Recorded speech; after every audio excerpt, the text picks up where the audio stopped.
everyone! So, welcome to another year of adventure.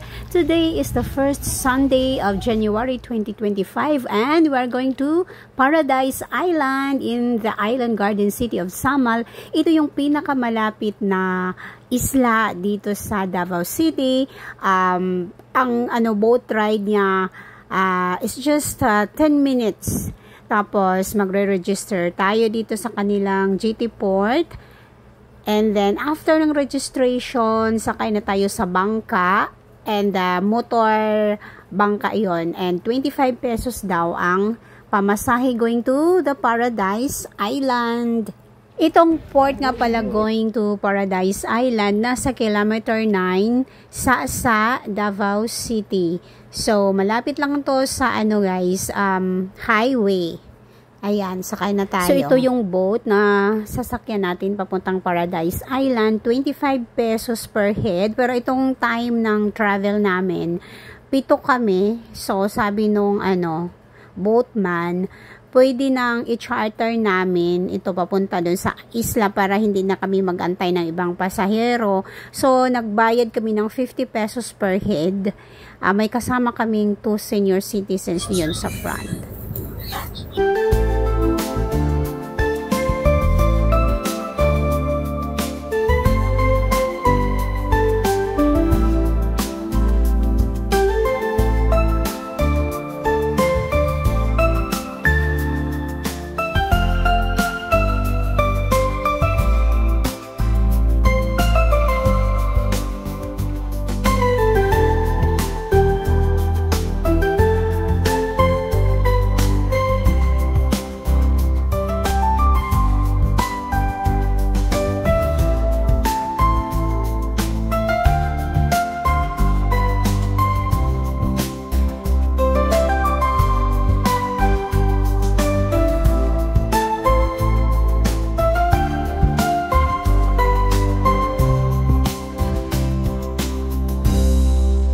Okay, so after 10 minutes, ito na kami.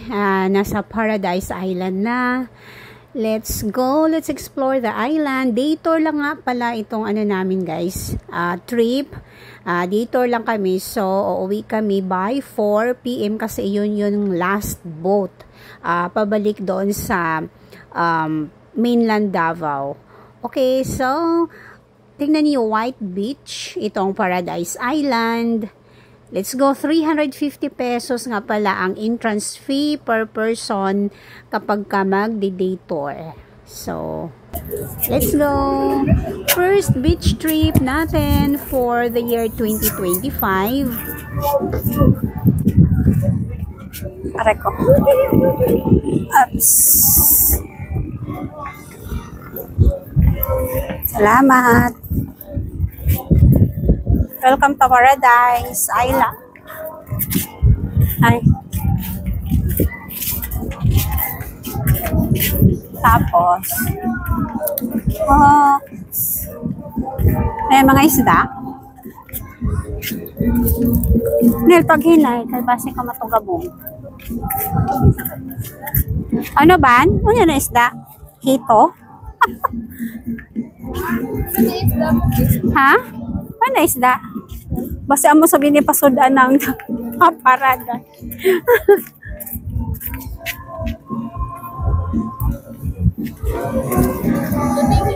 Ha? Oo, sino ito pariner? Ito na tayo sa Paradise Island. May live band nga pala dito guys sa isla. So sa mga magdi-day tour dito, kayo magbayad ng 350 pesos per head. Okay, so entrance fee lang yan. Walang kasama ng drinks or any food. So separate, mag-order tayo doon sa restaurant. So ito yung kanilang restaurant at may nakasecure na cover in case maulan or mainit. Pero actually guys, kasi mainit tong namin trip. Talagang parang napaka uncomfortable kasi mainit eh. Although may cover, pero maalinsangan yung paligid. Okay, so ayan, may mga tables. So dito tayo upo at may lalapit na waiter para tayo mag-order ng food.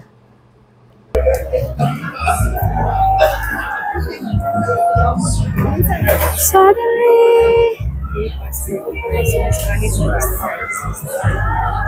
Gift voucher ni from anak na lang dito. Entrance. Kasi pan entry. mahimunaan kung pero by that sa nag-governo. By then. Was it mahimo? Dapat matigil sa side yan. Lagi kayo amo sa kanilang part sa mas doon sa kay mas doon sa Palma. Kontra sila ni Palma. Kainan.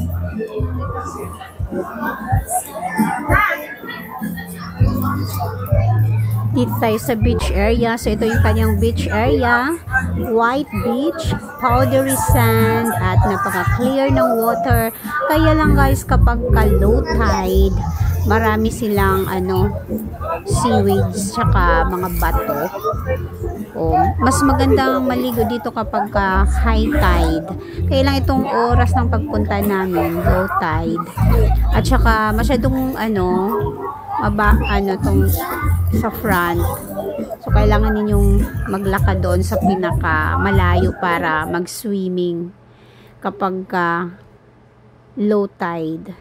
So, ang ideal maligo dito ay high tide. So, antay ninyo mag-high tide bago kayo mag-swimming para ma-enjoy ninyo ang dagat.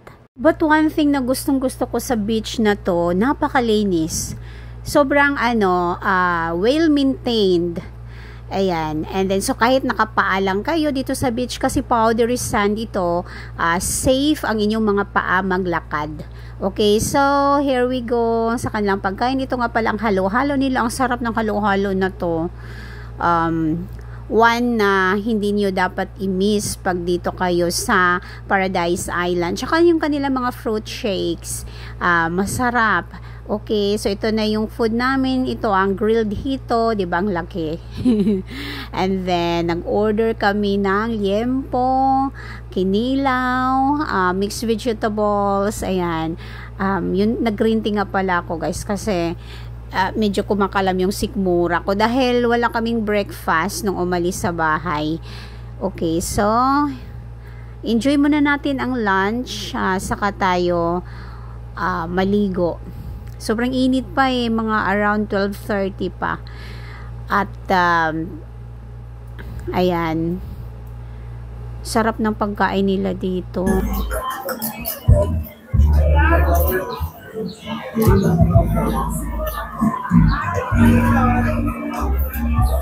Okay, so ito yung kanyang itsura, ang kanilang beach restaurant. Siya, by tables. At ito nga, kinover nila itong beachfront, kaya parang sumikip yung area ng beachfront kasi inoccupy talaga nila yung space for restaurants para siguro madaming maka-occupy para yung mga tables safe sa ulan at saka pag masyadong mainit, kaya may cover, parang covered court. May live band dito guys habang kumakain kayo. And then mabilis sila dito mag-deliver ng food. Uy, masarap. Ayan. Masarap ang kanilang pagkain dito. Highly recommended talaga to when it comes to food. Oo. So, itong Paradise Beach Resort ito sa Samal Island. Ito yung pinakamalapit na beach sa Davao City kasi 10 minutes ride lang ng boat and then along kilometer 9 sa lang along the highway pwede nyong lakarin yung port.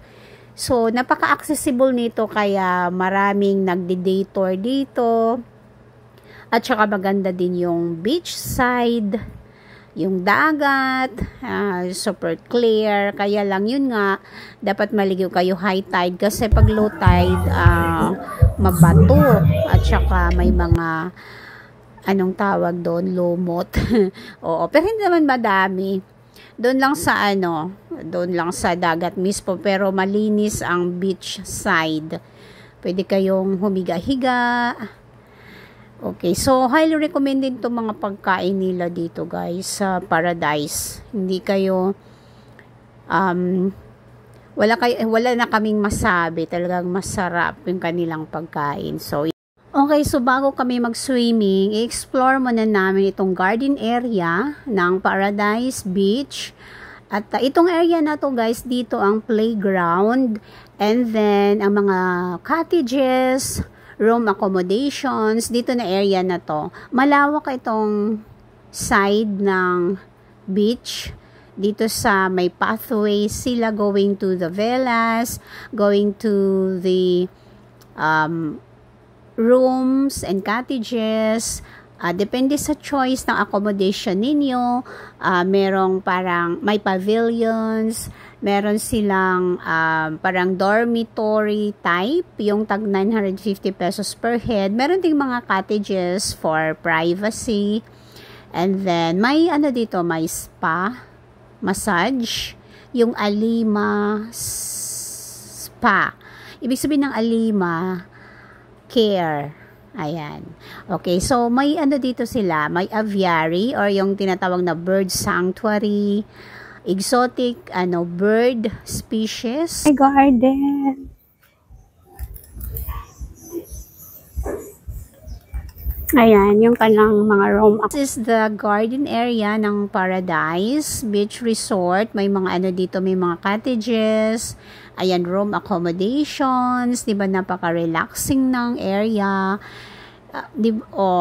Tropical yung environment. Ayan po yung kanilang mga rooms. So, samahan nyo kami guys. Explore natin ang garden side ng Paradise. Hala. Plantas de Monina. Ano yung area ba? Paseo de Cheng. Aviary. Uy, mag-picture kita. Meron silang ganito. Oh, malawak yung kanyang kapaligiran.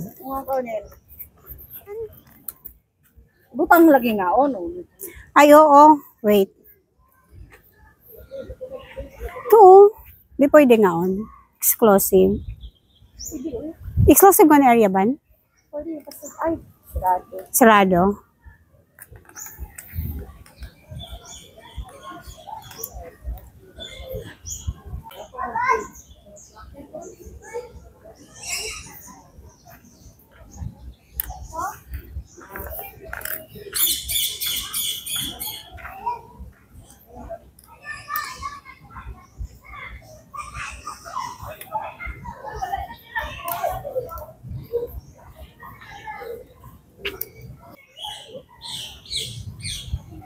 Pwede. So this is the playground area. So yung playground na yan, pwede sa mga kids, nasa beachfront. So punta tayo sa kanilang aviary. Malawak pala tong Paradise Island Resort. Dito sa likod. Kaya lang doon sa front, medyo masikip dahil sa kanilang tables. Uy, aviary. Paradise Island Aviary. Oh, may mga ibon. Lawak pala, guys.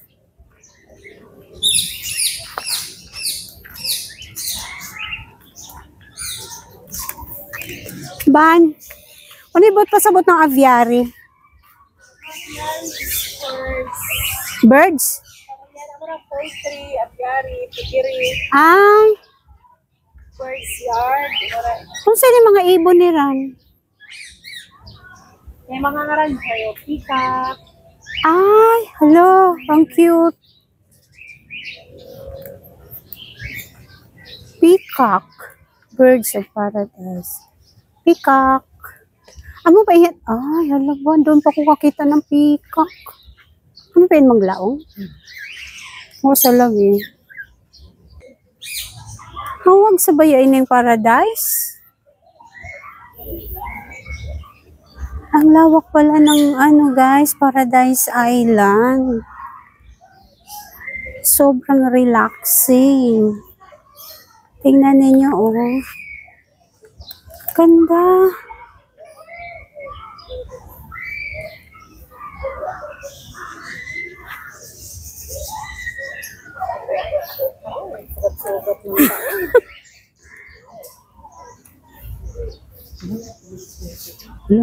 Ba? Why? Ringneck parrot. Sa unahan ba? Ito kita. Cockatiel. Ang pagbasa? Cockatiel. African lovebirds. Ay. Ano yan? African lovebirds. Let's go.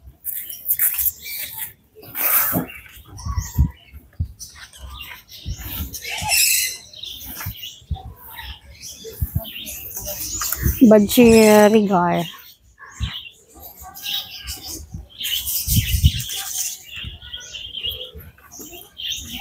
Fantail dove.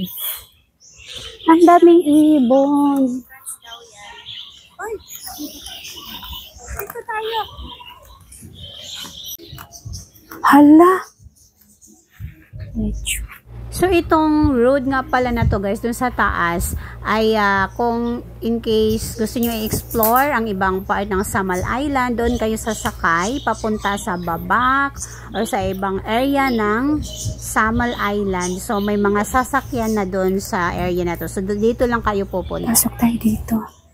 Dapat to tahimik. Puritas Garden.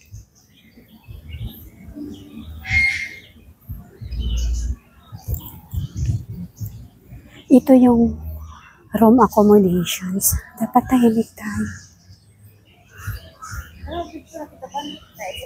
Shh.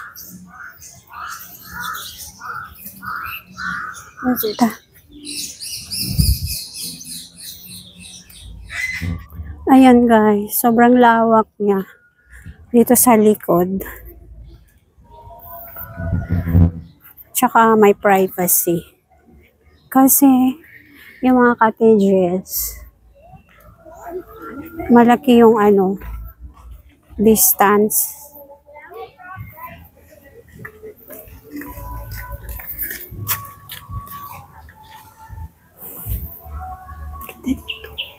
Maganda.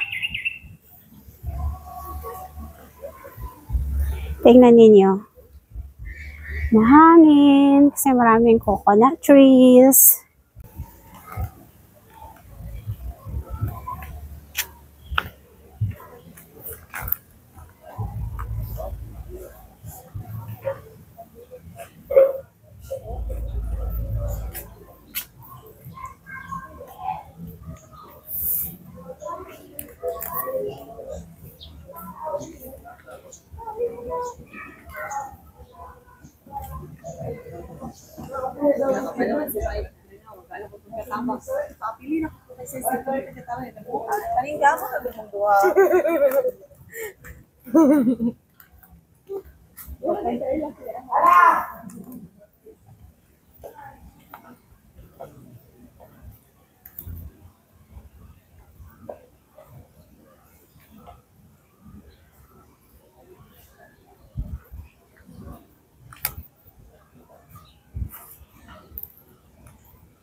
Meron silang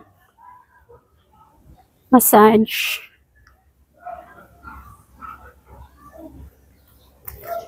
Ayan ang kanilang massage. Ang ganda dito. May kanilang accommodations.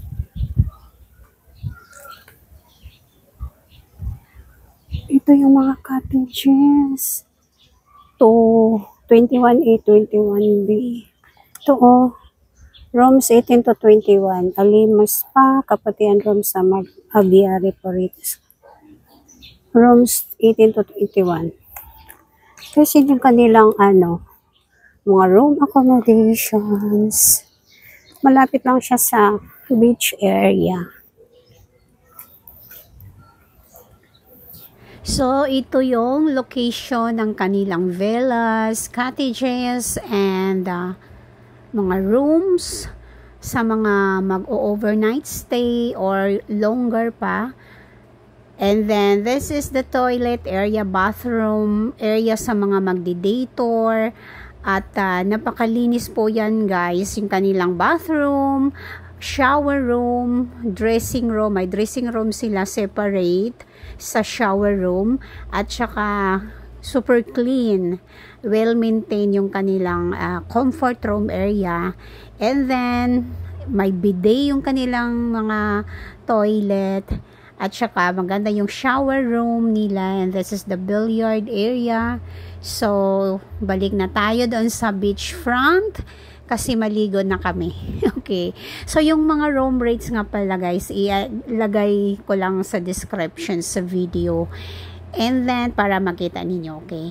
So, ang rate nga pala na ipapakita ko sa inyo ay updated rate as of January 5, 2025. So, nag-increase sila. Kasi last year yata, for example, yung day tour nila, 300. So, sa month na to, sa year na to, nag-increase sila to 350 pesos per head.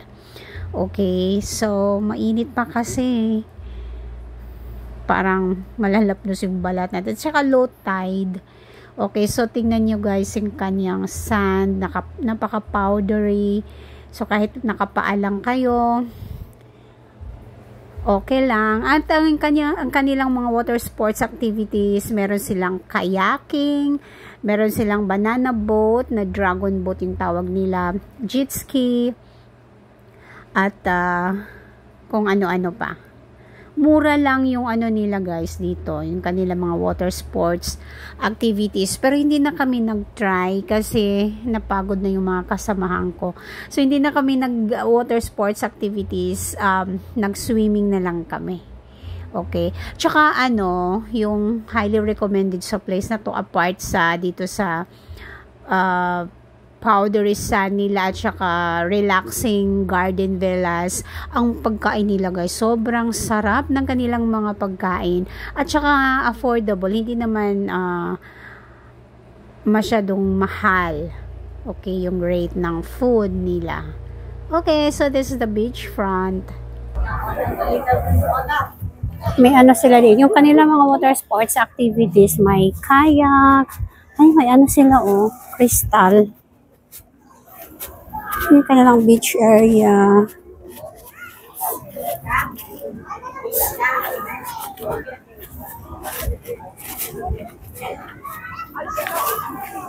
Hindi powdery sand dito na area. Ito lang sa kabila. Init.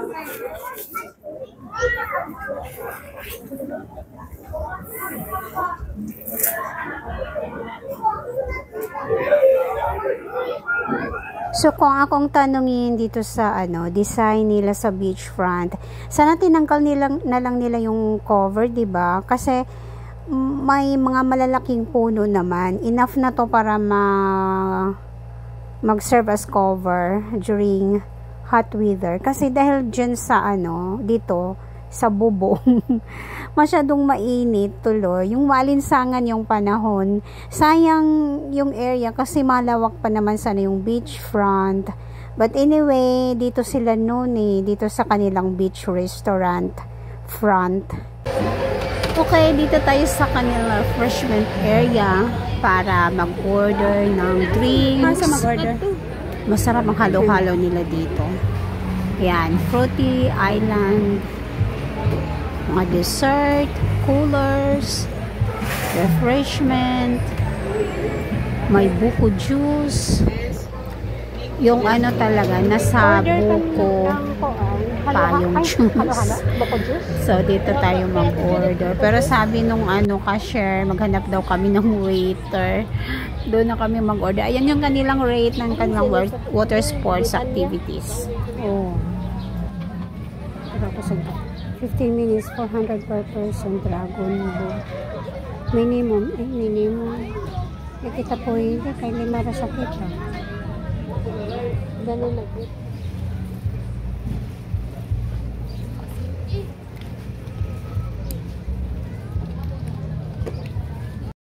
Ayan po yung kanilang water kapag low tide.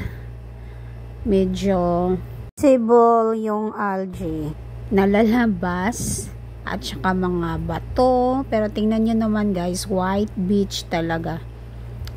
Okay, malinis naman dito sa beachfront. So, pag ayaw ninyo yung mga malumot, antayin nyo na lang mag high tide, saka kayo maligo. Dito nga pala sa Samal Island guys, maraming dito, barangay. So itong Paradise nasa barangay Kaliklik. And then mostly ng mga resort dito, may mga breakwater. So hindi sila yung tipong long coastline. So may mga breakwater at naka-fence mostly ng mga resort dito for privacy. Kasi paiba-iba ng may-ari. Okay, so after 3 hours or 4 hours na pagstay namin, balik na kami sa mainland kasi yung last na boat ride going to the port sa Davao City, sa port nga pala, 4 o'clock kasi day tour lang kami. Okay, so ito na, balik na kami ng sa port. 25 pesos lang din pabalik per head. And then, 10 minutes boat ride. Para sa pamasahe ninyo nga pala dito sa boat, dito lang kayo magbayad. Kasi may mangungulekta. Dito, ayan po siya. So, walang ticketing office itong boat nila. So, dito na mismo sa boat, may mangungulekta ng 25 pesos.